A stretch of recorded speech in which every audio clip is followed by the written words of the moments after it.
독립출판 오디오북 립술. 이 오디오북은 50플러스 노원센터에서 이세용 강사가 진행한 자서전 쓰기부터 오디오북까지 1인 출판이라는 강좌의 수강생 출품작 5인의 라이프 스토리 중 한 부분입니다. 제가 제일 못하는 글쓰기에 도전을 할 수 있게 해주신 강사님께 감사드립니다.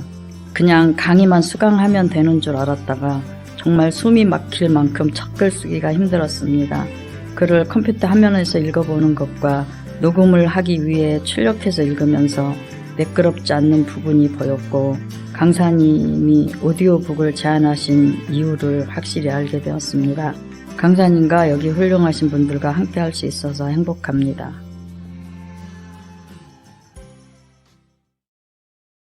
기억의 파편, 윤순정. 내 기억은 어디서부터일까? 가끔 생각해 보는데 내가 정말 어렸을 때 정확히는 언제서부터 기억하는지는 모른다. 다만 내가 기억하는 건 내 동생이 4살이었으니 나는 6살. 눈보라가 치고 추운 겨울에 동생을 잃어버렸다.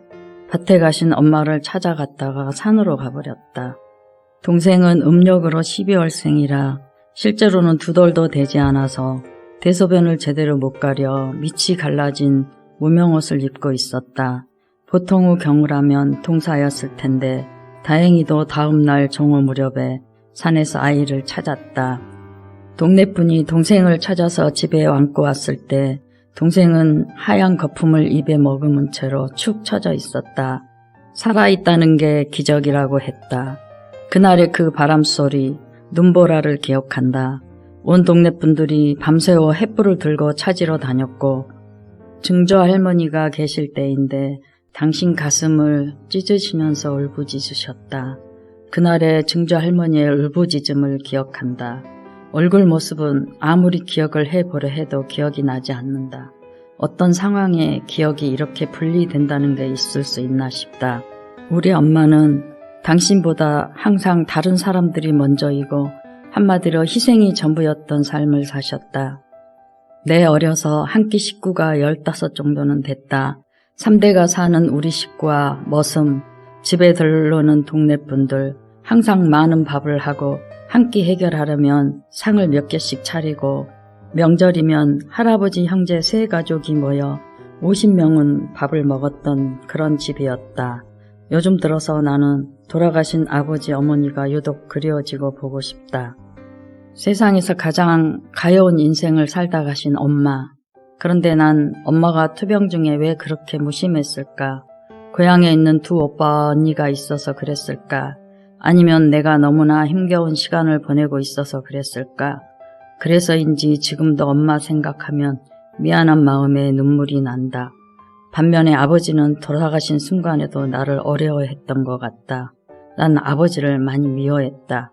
미워하고 원망하는 마음은 있지만 마지막 가시는 길은 내가 모셨다. 마지막 모습이 20년이 된 지금도 선명하게 떠오른다. 서울에서 검진하기 위해 서울역에 오시는 아버지를 모시러 갔을 때 아버지의 모습, 인물도 좋고 멋진 양복에 중절모를 쓰시고 지팡이를 짚으신 그 모습, 그런 분이 폐암 말기에 골수까지 전이가 돼서 아무 치료도 못하고 입원하신 지 42일 만에 돌아가셨다. 병원에 계실 때의 모습. 나는 아버지를 미워하지만 아이러니하게도 아버지를 가장 많이 닮았단다. 나는 8남매의 5번째로 태어났다. 위로 언니 2, 오빠 2, 아래로 남동생 2, 여동생 1. 자매들과는 나이 차이가 작은 언니와 8살, 막내 여동생과는 9살, 남자 형제들과는 1~2살 차이로 사이에 끼어서 유난히 차별을 당한 것 같다. 아버지는 당신이 양심이 곧아서 4남 4녀를 두셨다고 하셨다. 아들만 있는 사람은 욕심이 많아서 그렇다고. 아마 이런 말씀을 하시는 건 남아선호 사상이 있어서 그런 말씀을 하셨던 것 같다.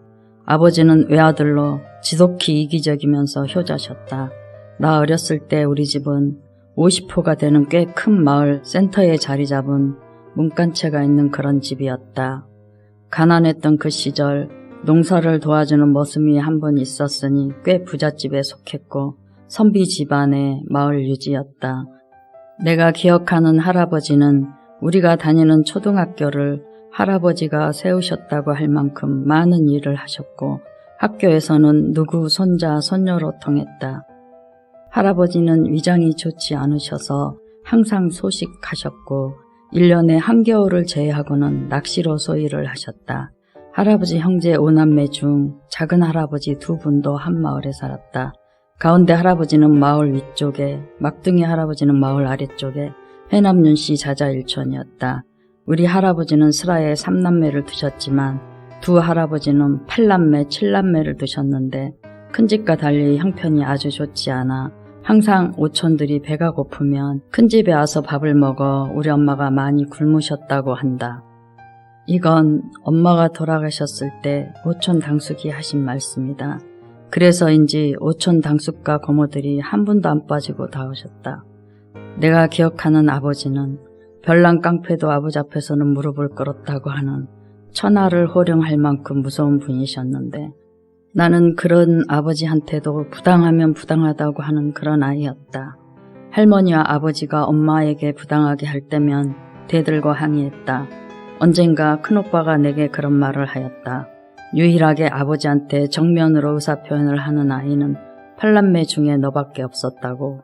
지독히 효자였던 아버지는 항상 할아버지가 원하시는 건 무슨 일이 있어도 광주까지 가셔서 사오셨다.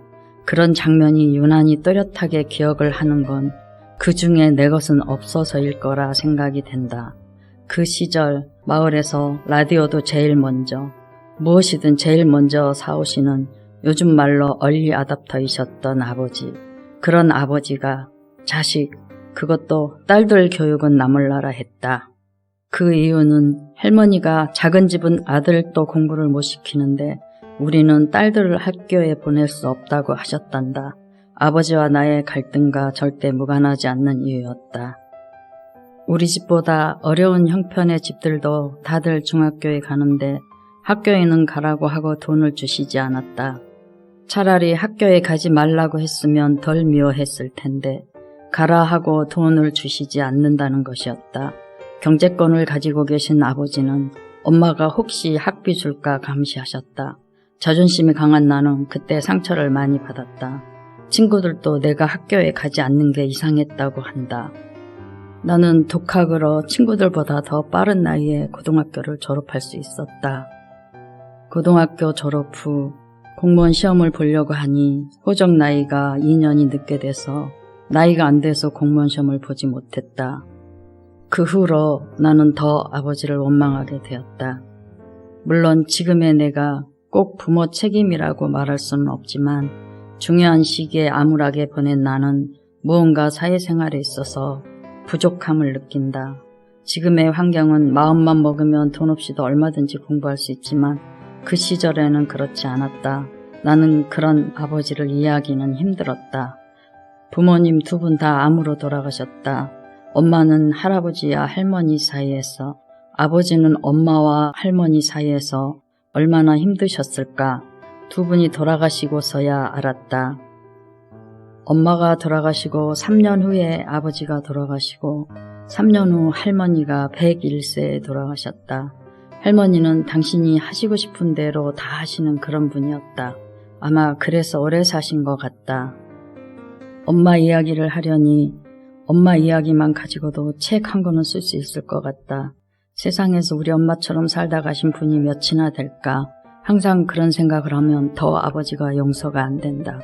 내가 다니고 있는 기술원 교수님이 첫 수업에 우리가 태어나는 건 우리의 의지와 상관없이 태어난 게 아니라고, 내가 부모를 선택했다고 생각하면 부모에 대한 원망도 미움도 없을 거라고, 내가 전생에는 편하게 살아서 이번 생은 고생하고 사는 인생을 선택했다고, 그렇게 생각하면 혹시 아버지를 이해할 수 있을까? 나는 내 아이에게 좋은 부모였을까? 좋은 부모가 되기 위해 나는 어떻게 살았는가? 몇 해 전에 우연히 큰아이가 내게 쓴 편지를 보았다. 부모를 선택할 수 있다면 자기는 부모를 잘 선택했다고. 풍요보다는 결핍이 많게 키웠는데 바르게 자라준 아이들이 눈물겹게 고맙고 사랑스럽다. 딸이 둘인데 큰아이는 작년에 결혼했고 작은 아이는 미국에서 심리학 박사과정 학업 중에 있다. 오늘 이 오디오북 발표를 계기로 내가 좋은 부모가 되기 위해서 무엇을 했는지, 두 아이를 어떻게 키웠는지, 거창하게 말하면 자서전이고 그냥 지나간 일기처럼 문맥이 조금은 안 맞아도 용기를 내어 한번 써보려 한다.